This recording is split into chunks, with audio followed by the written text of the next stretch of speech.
Today, we're going to talk about list comprehension in Python. If you're a Python programmer, then you must have come across the term list comprehension. It is one of the most powerful and useful features of Python. So, let's dive into the topic with some examples. Example 1. In the first example, we have a list of names, and we want to convert them into uppercase letters.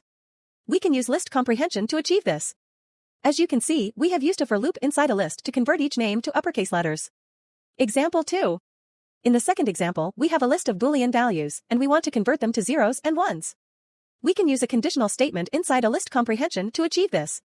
As you can see, we have used a conditional statement to check if each value is true or false. If it is true, we assign 1, and if it is false, we assign 0.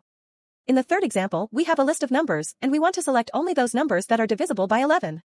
We can use list comprehension with a conditional statement to achieve this.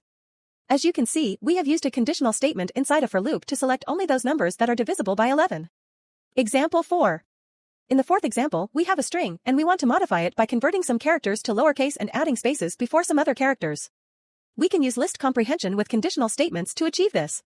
As you can see, we have used conditional statements inside a list comprehension to modify the given string as required. So, that was a quick overview of list comprehension in Python. List comprehension is a powerful feature that can make your code concise and readable. It is widely used in Python programming. I hope you enjoyed this video and learned something new today. Don't forget to like, share, and subscribe to our channel for more videos on Python programming. Thank you for watching.